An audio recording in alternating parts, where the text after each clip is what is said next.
Good morning students. LBS Ganaura के YouTube channel में आपका हार्दिक स्वागत, अभिनंदन।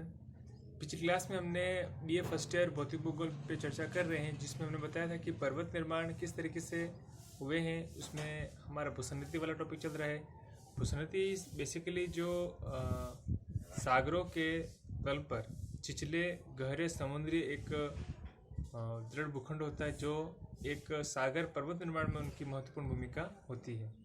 आज हम बात करेंगे जो विभिन्न विद्वानों ने विभिन्न पर्वत निर्माण के संबंध में सिद्धांत दिए हैं। जैसे कि कॉबर ने पर्वत निर्माण भूसन्नति का सिद्धांत दिया है, जेफरीज का तापीय संकोचन सिद्धांत है, डेली का महाद्वीपीय फिसलन सिद्धांत है, होम्स का संवहन तरंग सिद्धांत है, जोली का रेडियो सक्रियता सिद्धांत है और छठा जो है वो प्लेट विवर्तनीय सिद्धांत है। इन सिद्धांतों के आधार पर हम ये ज्ञात कर पाते हैं कि प्राचीन समय में जहाँ पर आज वलित पर्वत जो दिखाई दे रहे हैं, वहाँ पर कभी न कभी भूसन्नति रही होगी। भूसन्नति के संरक्षण से अधिक स्तर पर जो पर्वत उठा है वो आज कहीं न कहीं हमें एक भूसन्नति के ही उदाहरण दिखाई देने को मिलते हैं। सबसे पहले हम बात करेंगे कॉबर का पर्वत निर्माण जो भूसन्नति सिद्धांत है उसकी। तो कॉबर जो थे वो प्रसिद्ध जर्मन विद्वान थे। उन्होंने वलित पर्वतों की उत्पत्ति की व्याख्या के लिए भूसन्नति सिद्धांत दिया। यानी कि जो वलित पर्वत दिखाई दे रहे हैं, हिमालय है, आल्पस है, रॉकीज है, एंडीज है, उन पर्वतों के व्याख्या के लिए उन्होंने ये भूसन्नति का सिद्धांत प्रस्तुत किया है। वास्तव में उनका प्रमुख उद्देश्य प्राचीन दृढ़ भूखंडों तथा भूसन्नति के संबंध स्थापित करना था। ये चाह रहे थे कि जो दृढ़ भूखंड हैं और भूसन्नति की है, उनकी व्याख्या करने के मूल उद्देश्य इस सिद्धांत के आधार पर व्यक्त किया था। कॉबर ने इस सिद्धांत में अपने भूसन्नति सिद्धांत के आधार पर पर्वत निर्माण की क्रिया को समझाने का भरसक प्रयास किया है। इनका सिद्धांत संकुचन शक्ति पर आधारित है। पृथ्वी में संकुचन होने से उत्पन्न बल से अग्रदेशों में गति उत्पन्न होती है, जिससे प्रेरित होकर संपीड़नात्मक बल के कारण भूसन्नति का मलबा वलित होकर पर्वत का रूप धारण करता है। जहां आज पर्वत है वहां पर पहले भूसन्नतियां थी। इन्हें कॉबर ने पर्वत निर्माण स्थल ऑर्गन बताया। यानी कि पहले आज जहां पर पर्वत दिखाई दे रहे हैं वहां प्राचीन समय में इस समय में भूसन्नतियां रही होगी, ऐसा कॉबर महोदय का ऐसा मानना है। इन भूसन्नति के चारों ओर प्राचीन दृढ़ भूखंड थे, जिन्हें इन्होंने क्रेटोजन कहा। यानी कि भूसन्नति के चारों ओर जो पर्वत जो जल था, भूसन्नति के चारों ओर जो जल था उसको उन्होंने क्या नाम दिया? क्रेटोजन। प्रतियोगिता परीक्षा में पूछे जाने वाले ये शब्द है कि भूसन्नति के चारों जो जलीय राशि था उसको क्या कहा है? क्रेटोजन। दृढ़ भूखंड था, उनको क्रेटोजन कहा है। कॉबर के अनुसार भूसन्नति लंबे तथा चौड़े जलपूर्ण गढ़ थी। पर्वत निर्माण की पहली अवस्था भूसन्नति निर्माण की होती है। इसके दौरान पृथ्वी में संकुचन के कारण भूसन्नति का निर्माण होता है। इसे भूसन्नति अवस्था कहते हैं। प्रत्येक भूसन्नति के किनारे पर दृढ़ भूखंड होते हैं, जिन्हें कॉबर ने अग्रदेश बताया। इन दृढ़ भूखंडों के अपरदन से प्राप्त मलबा को नदियों द्वारा भूसन्नति में धीरे धीरे जमा होता रहता है। इस क्रिया को अवसादीकरण कहते हैं। अवसादी जमाव के कारण बाहर में वृद्धि होने से भूसन्नति की तली में निरंतर धंसाव होता जाता है। इसे अवतरण की क्रिया कहते हैं। इन दोनों क्रियाओं के लंबे समय तक चलते रहने के कारण भूसन्नति की गहराई अत्यंत गहरी अधिक हो जाती है तथा अधिक मात्रा में मलबा का निक्षेप हो जाता है। जब भूसन्नति भर जाती है तो पृथ्वी में संकुचन से उत्पन्न क्षैतिज संचलन के कारण भूसन्नति के दोनों अग्रदेश में एक दूसरे की ओर खिसकने लगते हैं।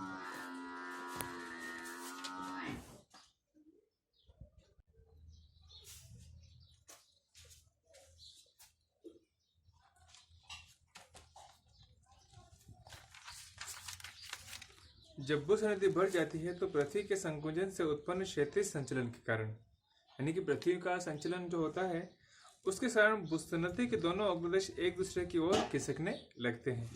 इसे पर्वत निर्माण की अवस्था कहते हैं। इस तरह भूसन्नति के दोनों पार्श्वों में संडासी के समान सरकने के कारण भूसन्नति के तलछट पर बल पड़ता है। अब अर्थात अग्रदेशों के पास सरकने से उत्पन्न संपीड़नात्मक बल के कारण भूसन्नति के तलछट में सिकुड़न तथा मोड़ पड़ने लगता है, जिस कारण मलबा वलित होकर पर्वत का रूप धारण कर लेता है। बुस नदी के दोनों किनारों पर दो पर्वत श्रेणियों का निर्माण होता है, जिन्हें कॉबर ने रेंड केंटन नाम दिया है। एक तो होता क्रेटोजन, एक रेंड केंटन।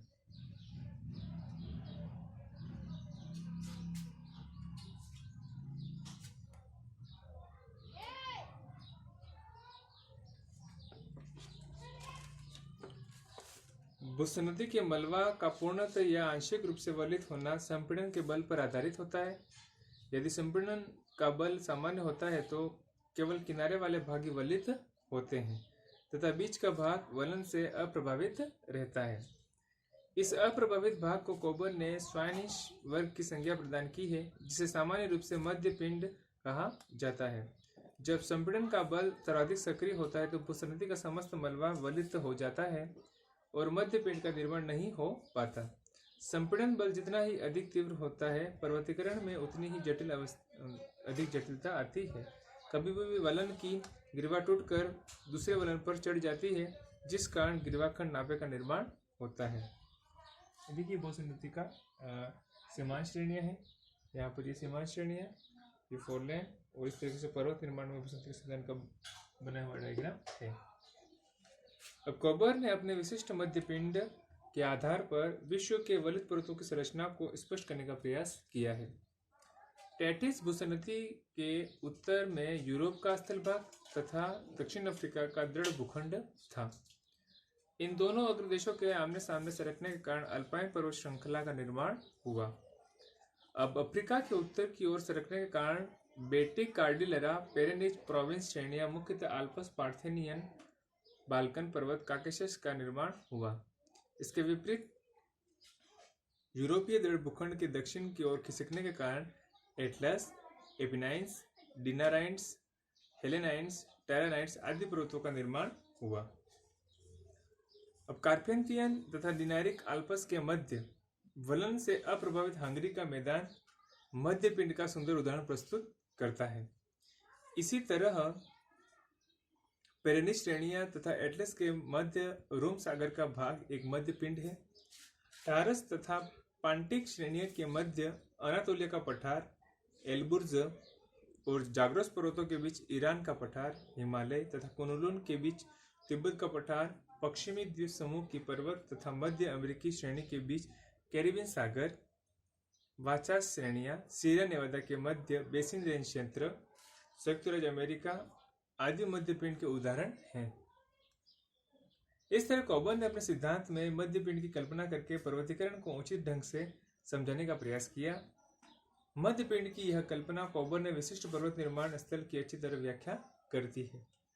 यद्यपि वर्तमान समय तक भूगर्भवेत्ताओं ने 4 प्रमुख पर्वतीकरण के युग का पता लगाया, परंतु कॉबर ने ऐसे 6 युगों का उल्लेख किया। इनमें 3 घटनाएं कैम्ब्रियन युग से पहले घटित हुई मानी जाती हैं तथा उनके विषय में बहुत कम ज्ञान है। 2 पर्वतीकरण के बीच एक शांत काल होता है जिस समय पर्वत निर्माण रुक जाता है। हिमालय के निर्माण के विषय में कॉबर ने बताया है कि पहले टेटिस सागर था, जिसके उत्तर में अंगारलैंड तथा दक्षिण में गोंडवालैंड अग्रदेश के रूप में थे। इयोसीन युग में दोनों आमने सामने सरकने लगे, जिस कारण टेटिस के दोनों किनारों पर तलछट में वलन पड़ने से उत्तर में कुनलुन पर्वत तथा दक्षिण में हिमालय की पर्वत श्रेणियों का निर्माण हुआ। दोनों के बीच तिब्बत का पठार मध्य पिंड के रूप में बच रहा है। आगे चलकर मध्य हिमालय और लघु शिवालिक श्रेणियों का निर्माण हो गया। अब इस तरीके से कॉबर ने बताया कि हिमालय का जो लघु हिमालय, शिवालिक हिमालय, किस तरह से पामिर ग्रंथि विकसित हुई। फिर उस कॉबर के द्वारा ये जो सिद्धांत दिया उसकी आलोचना व्यक्त होती है। यद्यपि कॉबर ने पूछने सिद्धांत पर्वत निर्माण से संबंधित कई तथ्यों को उचित उल्लेख करता है, तथापि कुछ स्थानों पर दोष भी पाए जाते हैं, जैसे कि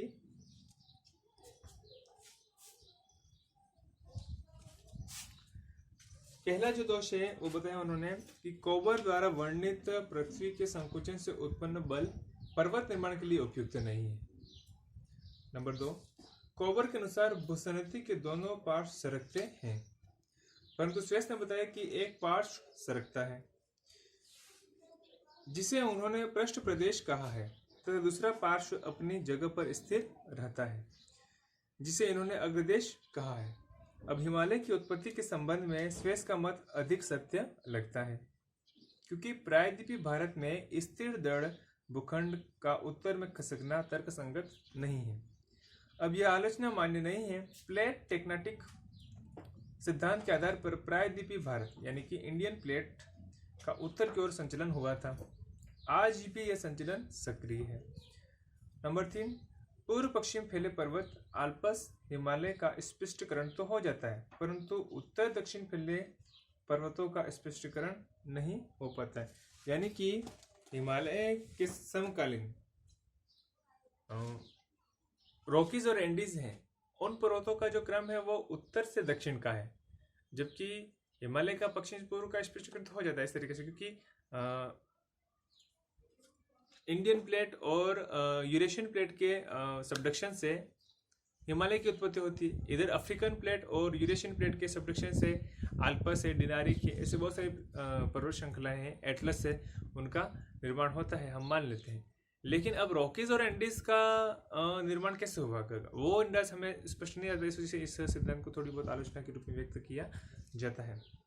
आगे हम बात करेंगे जेफरीज का तापीय संकुचन सिद्धांत। तो जेफरीज का तापीय संकुचन सिद्धांत की मूल जो बात है, अवधारणा, वो इस तरीके से है।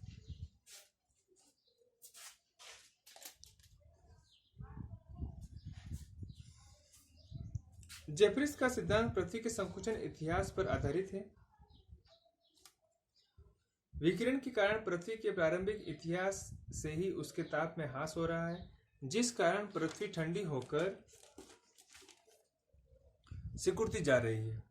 गणितीय परिकलन के आधार पर जेफरीज ने बताया कि पृथ्वी के बाहरी 400 किलोमीटर तक वाले भाग में 500 डिग्री सेंटीग्रेड ताप ह्रास होने से जो संकुचन होगा, उसके कारण व्यास में 20 किमी तथा परिधि में 130 किमी की कमी आएगी।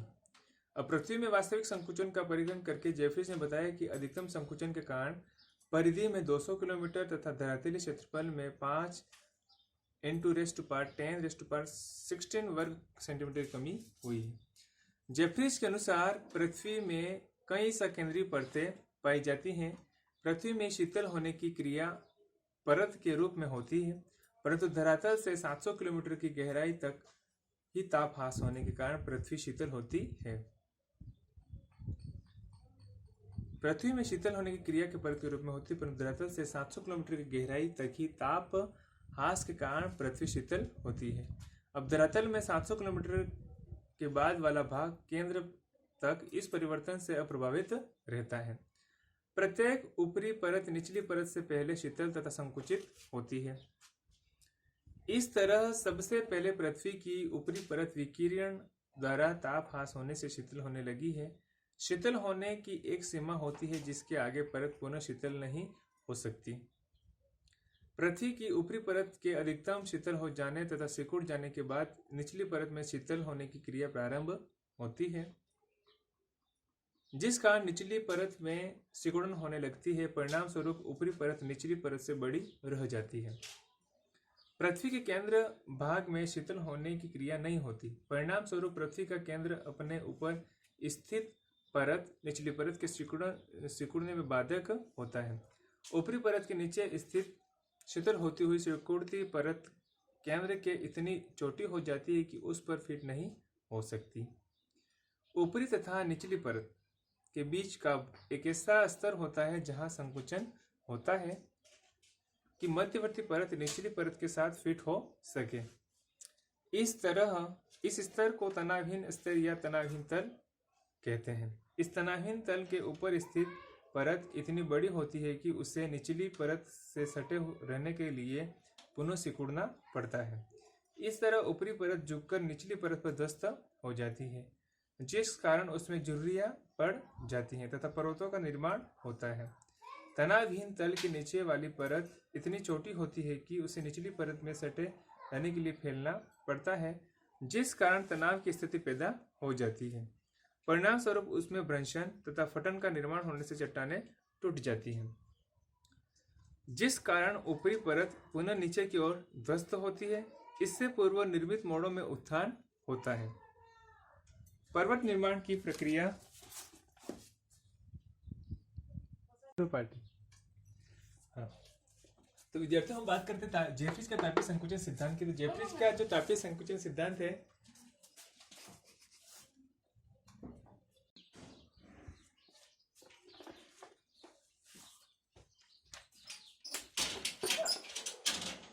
जेफ्रीज का सिद्धांत पृथ्वी के संकुचन इतिहास पर आधारित है। विकिरण के कारण पृथ्वी के प्रारंभिक इतिहास से ही उसके ताप में ह्रास हो रहा है, इस कारण पृथ्वी ठंडी होकर सिकुड़ती जा रही है।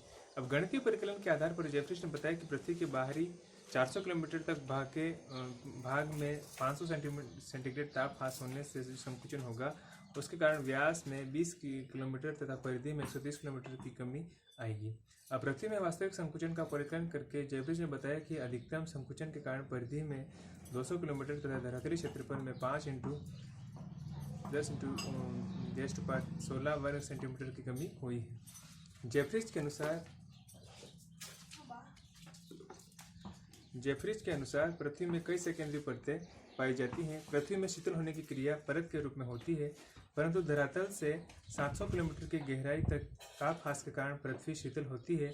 धरातल में 700 किलोमीटर के बाद वाला भाग केंद्र तक इस परिवर्तन से अप्रभावित रहता है। प्रत्येक ऊपरी परत निचली परत से पहले शीतल तथा संकुचित होती है। इस तरह सबसे पहले पृथ्वी की ऊपरी परत विकिरण द्वारा ताप ह्रास होने से शीतल होने लगी है।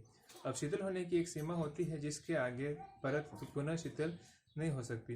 पृथ्वी की ऊपरी परत के अधिकतम शीतल हो जाने तथा सिकुड़ जाने के बाद निचली परत में शीतल होने की क्रिया प्रारंभ होती है, जिस कारण निचली परत में सिकुड़न होने लगती है। परिणाम स्वरूप ऊपरी परत निचली परत में बड़ी रह जाती है। पृथ्वी के केंद्र भाग में शीतल होने की क्रिया नहीं होती। परिणाम स्वरूप पृथ्वी का केंद्र अपने ऊपर स्थित परत निचली परत के सिकुड़न में बाधक होता है। ऊपरी परत के नीचे स्थित शीतल होती हुई सिकुड़ती परत केंद्र से इतनी छोटी हो जाती है कि उस पर पेट नहीं हो सकती। ऊपरी तथा निचली परतों के बीच का एक ऐसा स्तर होता है जहां पर संकुचन इतना होता है कि मध्यवर्ती परत निचली परत के साथ फिट हो सके। इस स्तर को तनावहीन स्तर या तनावहीन तल कहते हैं। इस तनावहीन तल से ऊपर स्थित परत इतनी बड़ी होती है कि उसे निचली परत के से सटे रहने के लिए पुनः सिकुड़ता पड़ता है। इस तरह ऊपरी परत झुककर निचली परत पर ध्वस्त हो जाती है, जिस कारण उसमें झुर्रियां पड़ जाती हैं और पर्वतों का निर्माण होता है। तनावहीन तल के नीचे वाली परत इतनी छोटी होती है कि उसे निचली परत से सटे रहने के लिए फैलना पड़ता है, जिस कारण तनाव की स्थिति पैदा हो जाती है। परिणाम स्वरूप उसमें भ्रंशन तथा फटन का निर्माण होने से चट्टान टूट जाती है, जिस कारण ऊपरी परत पुनः नीचे की ओर ध्वस्त होती है, जिससे पूर्व निर्मित मोड़ों में उत्थान होता है। पर्वत निर्माण की क्रिया सदैव न होकर कुछ खास समय में ही होती है। संकुचन के कारण उत्पन्न दबाव तथा तनाव की शक्ति का संग्रह होता रहता है तथा यह क्रिया तब तक सक्रिय रहती है जब तक कि वह शक्ति चट्टान की शक्ति से अधिक नहीं हो पाती। इस अवस्था को प्राप्त हो जाने पर वलन तथा भ्रंशन प्रारंभ हो जाता है तथा पर्वत निर्माण की क्रिया प्रारंभ हो जाती है।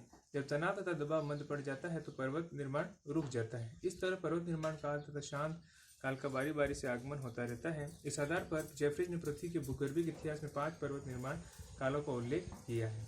जेफ्रीज ने बताया कि पर्वत निर्माण धरातल पर प्रत्येक क्षेत्र में नहीं होता।